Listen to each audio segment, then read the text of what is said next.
This is what your tubing will look like once it's completely filled. As you can see, in the open end of the tubing here, the oil came up to the same height as it was in the jug.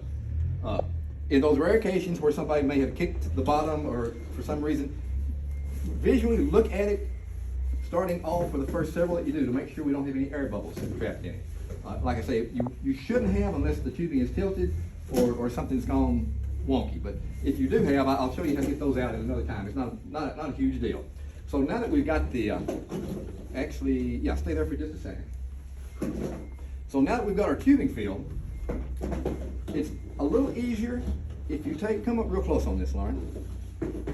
If you cut a little groove here in the tubing, it's much easier when you connect it to the display to get that last tiny little bit of air out. Really, can you see it there, or do you need to be over the table?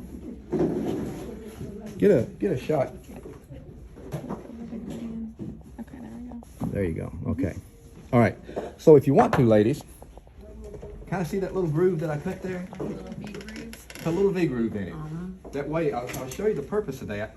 Here's our display. And like I say, this display will not be, it's going to be a little different than this when we actually start working it. You won't have this gray potting material back here, and this will be rounded edges.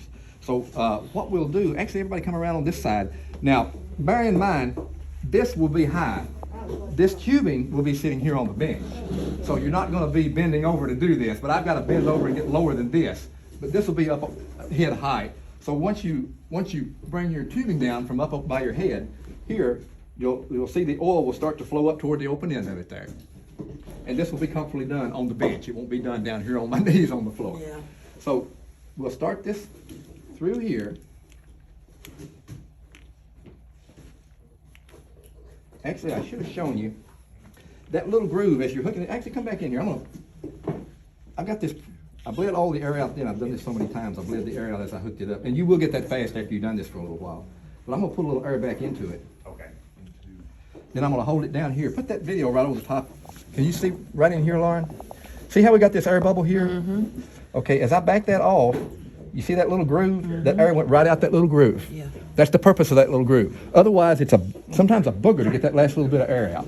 Now, once you get it to there, you don't want to push it all the way up on there yet because this little sensor in here has air trapped down here.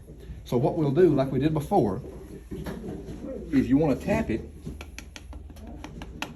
See those bubbles coming out? Yeah. You'll tap this the first time and then let it sit for about 10 minutes or so. And then you'll tap it again to get the rest of that air out of the pressure sensor.